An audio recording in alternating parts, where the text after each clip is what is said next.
Welcome to movie man. இன்றைக்கி நம்ம movie மேனில் பார்க்க போகிற படம் வந்து Mufasa the lion king. 2019 Disney ப்ரொடக்ஷன்ஸில் வந்த த லயன் கிங் படத்தோட ப்ரீக்வல் தான் இந்த படம். அந்த படத்தில் சிம்பாவோட அப்பாவை வந்த முஃபாசா எப்படி வந்து அரசரானார், எப்படி வந்து மிலேலேக்கு வந்தார், அவரோட பின்கதை என்னங்கிறது தான் வந்து இந்த படத்தில் சொல்லப்பட்டிருக்கு. ஒரு மிகப்பெரிய வனத்துக்குள்ளார ஒரு பகுதியில் இருக்கக்கூடிய சிங்க கூட்டத்தில் ஒரு சாதாரண சிங்கத்துக்கு மகனாக பிறக்கக்கூடிய முஃபாசா ஒரு ஆக்சிடெண்ட் காரணமாக வந்து இன்னொரு பகுதிக்கு ட்ராவல் ஆகி போய் இன்னொரு சிங்கக்கூட்டத்தோடு சேர வேண்டிய சூழல் ஏற்படுது. அங்கே அவர் வந்து டாக்கா அப்படிங்கிற ஒரு குட்டி சிங்கத்தை மீட் பண்ணுறாரு. அதாச்சும் தன்னோட வயதை ஒத்த ஒரு சிங்கத்தை மீட் பண்ணுறாரு. அந்த கூட்டத்துக்குள்ளார முஃபாசாவை முதல்ல சேர்த்துக்க மறுக்கிறாங்க. அதுக்கு முக்கியமான காரணம் என்ன அப்படின்னா, அது வெளியிலேருந்து வந்த சிங்கம். டாக்காவுக்கு என்ன அப்படின்னா வந்து தனக்கு ஒரு சகோதரன் தேவைங்கிறதுனால முஃபாசாவை ஏற்றுக்குது. அதே மாதிரி அங்கே இருக்கக்கூடிய பெண் சிங்கங்களும் ஏற்றுக்கிறாங்க. இந்த சூழலில் தான் ஒட்டுமொத்த வனப்பகுதியுமே தன்னோட கட்டுப்பாட்டுக்குள்ளே வச்சுக்கணும்னு நினைக்கக்கூடிய கைரோஸ் அப்படின்னு சொல்லக்கூடிய வெள்ளை சிங்க இனத்தை சேர்ந்த ஒரு அரசன் முஃபாசாவும் டாக்காவும் வசிக்கிற அந்த பகுதிக்கு வராங்க. அந்த கூட்டம் அங்கே வரும்போது ஒரு சூழலில் முஃபாசா வந்து அந்த அரசர் கைரோஸோட மகனை கொல்ற மாதிரியான ஒரு சூழல் வருது. இந்த சூழலில் ஒரு அரசாட்சியும் பிடிக்கணும், தன்னோட பர்சனல் வெஞ்சன்ஸையும் தீர்த்துக்கணும்னு நினைக்கக்கூடிய கைரோஸ் அந்த இடத்த அட்டாக் பண்ணுறாரு. அப்போது டாக்காவும் முஃபாசாவும் அங்கேருந்து தப்பிச்சு போக சொல்லி மற்ற சிங்கங்கள் சொல்லுது. அவங்க அங்கேருந்து தப்பிச்சு போகிறாங்க. ஸோ அவங்க எங்கே போகிறாங்க அப்படின்னா மிலேனே அப்படின்னு சொல்லக்கூடிய ஒரு கற்பனையான ஒரு நகரத்தை நோக்கி போகிறாங்க. இந்த பயணத்தில் அவங்களுக்கு கிடைக்கக்கூடிய அனுபவங்கள் என்ன, அவங்க சந்திக்கக்கூடிய மற்ற ஆட்கள் யார், சரபி யார். இந்த படம் வந்து 2019 வந்த லயன் கிங் பார்ட் எங்கே முடியுதோ அங்கேருந்து தான் தொடங்குது. சிம்பாவுக்கும் சரபிக்கும் ஒரு பெண் குழந்தை இருக்குது. அதுக்கு பேர் வந்து கைரா. அந்த குழந்தையை விட்டுட்டு அவங்க ரெண்டு பேரும் காட்டுக்குள்ளே போகிறாங்க. ஏன்னா இன்னொரு குழந்தை வேணும் அப்படிங்கிறதுக்காக, தன்னோட ஆட்சிக்கு இன்னொரு வாரிசு வேணுங்கிறதுக்காக அவங்க ரெண்டு பேரும் அங்கே போகிறாங்க. அப்போ வந்து குழந்தை கைராவை வந்து டிமோன் அண்ட் பும்பா கிட்ட விட்டுட்டு போகிறாங்க.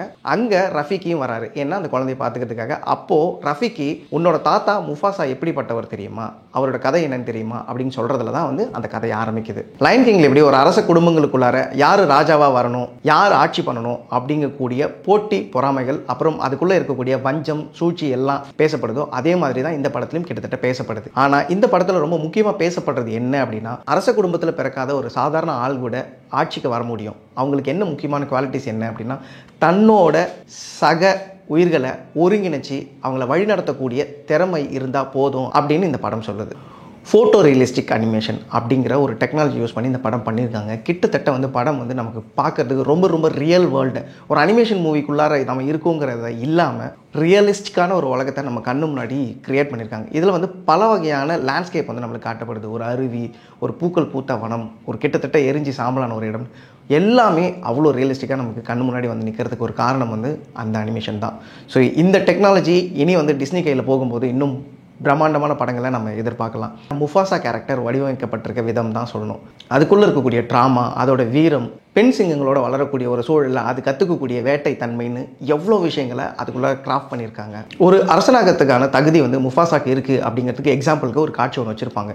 ஒரு சிங்கக்கூட்டம் வந்து ஒட்டுமொத்த சிங்கங்களையும் அடிச்சு கொண்டுட்டு இந்த வனத்தையே வந்து கைப்பற்ற போகுது அப்படிங்கக்கூடிய இடத்துல வனத்துக்குள்ளே இருக்கக்கூடிய யானையிலேருந்து ஒட்டகச்சிவங்கிலேருந்து எல்லா விலங்குகளையும் அது வந்து ஒருங்கிணைக்குது. அப்போ வந்து சொல்கிறது என்ன அப்படின்னா, இன்றைக்கி நாங்கள் சாகலாம், ஆனால் நாளைக்கு நீங்களும் தான் இதனால் பாதிக்கப்படுறீங்க. இன்னொன்று, இந்த மிலேலேங்கிறது வந்து உங்கள் கண்ணு முன்னாடி அழிகிறத நீங்கள் பார்க்க போகிறீங்களா அப்படின்னு சொல்லி எல்லாரையும் ஒருங்கிணைச்சு அந்த சிங்கக்கூட்டத்துக்கு எதிரான போரை வந்து ஒருங்கிணைக்குது. ஸோ இதன் வழியாக வந்து என்ன சொல்லப்படுது அப்படின்னா வந்து அதோட தகுதி என்ன, ஒரு தலைவனும் வந்து பிறப்பால் வர்றதில்லை, அவன் வந்து சமூகத்திலேருந்து உருவாக்கப்படுறான் அப்படிங்கிற ஒரு காட்சியை வந்து இதன் மூலமாக வந்து விளக்கியிருக்காங்க. ஸோ முஃபாசாவோட கேரக்டர் வந்து இந்த அளவுக்கு டீட்டெயிலாக எழுதப்பட்டிருக்கு.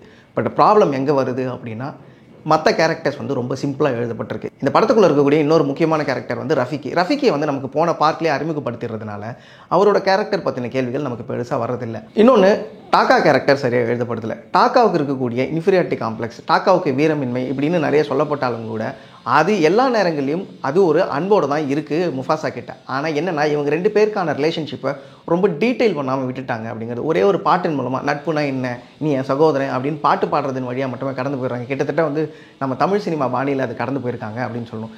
இதே மாதிரி தான் சரபிக்கும் முஃபாசாக்கும் இடையிலான காதலையும் கூட ஒரே ஒரு பாட்டில் கடந்து போயிடுறாங்க. இதனால் என்ன ஆகுது அப்படின்னா, ஒரு நட்பும் சரி ஒரு காதலும் சரி எந்த அழுத்தமும் ஆழமும் இல்லாமல் மேலோட்டமாகவே கடந்து போயிடுது. அதனால தான் டாக்கா வந்து ஒரு வஞ்சத்துக்குள்ளார நுழையும் போது நமக்கு அது வந்து பிடிபட மாட்டேங்குது. டாக்கா மேலே நமக்கு வந்து ஒரு இயல்பாக ஒரு கோபம் வரணும். ஆனால் அது வரமாட்டேங்குது. டாக்கா பக்கம் ஏதோ ஒரு நியாயம் இருக்கோ அப்படின்னு நம்ம நினைக்க வைக்கிற அளவுக்கு அந்த கேரக்டர் ரொம்ப ஷேடு இல்லாமல் எழுதப்பட்டிருக்கு அப்படிங்கிறது தான் இதோட பெரிய பிரச்சனை. இந்த ப்ரெடிக்டபிளான ஸ்க்ரீன் பிளே வந்து ஒரு மெச்சூர்ட் ஆடியன்ஸ்க்கு வந்து எந்த சுவாரஸ்யத்தை கொடுக்காம இருக்கலாம், ஆனால் வந்து குழந்தைங்களுக்கு வந்து ரொம்ப ரொம்ப பிடிக்கிற மாதிரி இருக்கும் அப்படின்னு தான் சொல்லணும். இந்த படத்தோட முதல் காட்சியில் சிம்பா வந்து அந்த பாறை மேலே நின்று கர்ஜிக்கிற சீனுக்கு வந்து குழந்தைங்களாம் அவ்வளோ என்ஜாய் பண்ணுறது தேட்டரில் நம்மளால் பார்க்க முடிஞ்சது. ரொம்ப எதிர்பார்க்கப்பட்ட 2 கேரக்டர்ஸ் அப்படின்னு நம்ம சொல்லணும் அப்படின்னா, ஒன்று வந்து டிமோன், இன்னொன்று வந்து பும்பா.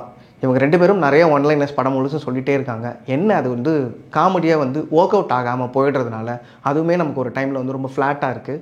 1 மணி நேரம் 58 நிமிஷம் ரன் டைம் இருக்கக்கூடிய இந்த படத்தில் கிட்டத்தட்ட 5 பாட்டு வருது. டியூன்ஸாக எங்கேயாவது புதுசாக இருக்க மாதிரி இருக்கலாமே தவிர்த்து பாட்டாக ஒன்றும் பெருசாக இம்பாக்ட்ஃபுல்லாக இல்லை. இந்த ரன் டைமுக்குள்ளார மற்ற கேரக்டர்ஸ்க்கான ஆர்க்கை இன்னும் டெவலப் பண்ணியிருந்தா இந்த கதை வந்து இன்னும் ரொம்ப சுவாரஸ்யமாக வந்திருக்கிறதுக்கான அவ்வளோ ஸ்கோப் இருந்திருக்கு. ஆனால் என்னென்னா பாட்டு வந்து பெரிய அளவில் வந்து படத்தோட எமோஷ்னல் சீன்ஸை வந்து குறைச்சிருச்சு. அரசியல் அதாச்சும் வந்து ராஜா காலமாக இருக்கட்டும், இன்றைக்கி இருக்கக்கூடிய கண்டெம்பரரி அரசியலாக இருக்கட்டும், இது 2த்தில் நம்ம எடுத்துக்கிட்டாலும் சரி, மனிதர்களை வச்சு படம் எடுத்தாலும் சரி, விலங்குகளை வச்சு படம் எடுத்தாலும் சரி, எல்லா இடத்துலையும் இந்த அரசியல் சார்ந்து வரக்கூடிய எமோஷன்ஸ் வந்து ஒன்று தான் அப்படிங்கிறத இந்த படமும் நமக்கு வந்து உணர்த்துது. 2019 வெளிவந்த லயன் கிங்கு இப்படி ஒரு ப்ரீக்வல் தேவையா அப்படிங்கிற ஒரு கேள்வி வருது. ஏன் அப்படின்னா, முஃபாசாவே வந்து ஒரு சாதாரணமான இடத்துல இருந்து அரசன் ஆகிறான் அப்படின்னு. ஆனால் முஃபாசா கடைசியில் என்ன நினைக்கிறாரு அப்படின்னா, தான் பையன் தான் அரசாட்சிக்கு வரணும்னு நினைக்கிறாரு. சிம்பாவும் கிட்டத்தட்ட வந்து தான் பையன் தான் அடுத்து அரசனாகணும் அப்படின்னு நினைக்கிறான். ஒரு சாதாரண இடத்துல இருந்து ஒரு அரசனானவன் அப்படி நினைப்பானா அப்படிங்கிறது ஒரு முக்கியமான கேள்வி. இன்னொன்று, சிம்பாவுக்கு வந்து ஆல்ரெடி கைரா அப்படின்னு ஒரு பெண் குழந்தை இருக்குது. நாம் சாதாரண மனிதன் அரசனாகலாம் அப்படின்னு சொல்லும்போது ஏன் ஒரு பெண் வந்து அரசியாக கூடாதுங்கிற ஒரு கேள்வி கூட இங்கே எழும். ஏன்னா எப்படி பார்த்தாலும் ஒரு ஆண் வந்து அரசாட்சிக்குள்ளே வர்றதும் தன்னோட வாரிசுகள் அடுத்தடுத்து அரசாட்சிக்கு வர்றதுங்கிறது வந்து எல்லாருக்கும் பொதுவாக இருக்கிறதுனால அது அப்படியே பயன்படுத்தப்பட்டிருக்கதான் நம்ம பார்க்கலாம். ஆனால் விமர்சனம்னு நுணுக்கமாக வச்சோம் அப்படின்னா வந்து இது எல்லாமே ஒரு கேள்வியாக வைக்கிறதுக்கான காரணங்கள் இருக்குது. வழக்கமாக அனிமேஷன் படங்கிறது வந்து குழந்தைங்களுக்கானதுன்னு சொல்லுவாங்க. ஆனால் அது எப்போவுமே குழந்தைங்களுக்கான மட்டும் இல்லை, பெரியவங்களும் சேர்ந்து பார்க்கணும்னு சொல்லுவாங்க. ஏன்னா அதுக்குள்ளே அவ்வளோ ஃபிலாசபிக்கல் தாட்ஸ் இருக்கும். லயன் கிங் முஃபாசாவை பொறுத்த வரைக்கும் ஒரு சின்ன சிக்கல் என்ன அப்படின்னா, வசனங்களும் கூட இந்த படத்தில் அவ்வளோ ஷார்ப்பாக இல்லை. 1-2 இடங்கள்லாம் நல்லாயிருக்கு. அதாச்சும் வந்து வழி தவறி போன முஃபாசா தனக்கு வந்து வழிகாட்ட முடியுமா அப்படின்னு ஒரு பெண் சிங்கத்துக்கிட்ட கேட்கும்போது அந்த சிங்கம் சொல்லும், வழி தவறி வந்தவங்களால தான் சரியான பாதையை கண்டுபிடிக்க முடியும் அப்படின்னு ஒரு வசனமும், மக்களை வழிநடத்துறதுக்கு ஒருத்தன் வந்து அரசனோட குடும்பத்தில் தான் பிறக்கணும்னு இல்லை, சாதாரண மனிதன்லேருந்து கூட வரலாம். ஆனால் அவனுக்கு இருக்கக்கூடிய முக்கியமான தகுதி மக்களை ஒருங்கிணைக்கக்கூடிய அந்த திறமை அவனுக்கு இருக்கணும், அதோட அவங்கள ஆளுகை செலுத்தக்கூடிய அந்த வீரமும் அவனுக்கு இருக்கணும் அப்படின்னு அந்த ரஃபிகி கேரக்டர் சொல்லும். அந்த மாதிரி 1-2 இடங்கள் வந்து ரொம்ப ஷார்ப்பாக நல்லா இருந்தது. ஆனால் படம் முழுசும் இந்த மாதிரி இம்பாக்ட் பண்ணுற பெரிய வசனங்கள் எதுவும் இல்லை. ஓவராலாக இந்த படம் வந்து ஒரு ப்ரெடிக்டபிளான ஸ்க்ரீன் பிளேயில் இருந்தால் கூட படம் எங்கேயுமே போர் அடிக்காமல் தான் போகுது. ஆனால் முழுக்க முழுக்க நமக்கு தேவையான எந்த சுவாரஸ்யத்தையும் கொடுக்காதனாலே இந்த படம் வந்து ரொம்ப ரொம்ப சாதாரணமான கர்ஜிக்க வேண்டிய படம் வந்து மியாவும் ஆயிடுச்சு அப்படிங்கிறது தான் வந்து முஃபாசாவோட மிகப்பெரிய சிக்கல்.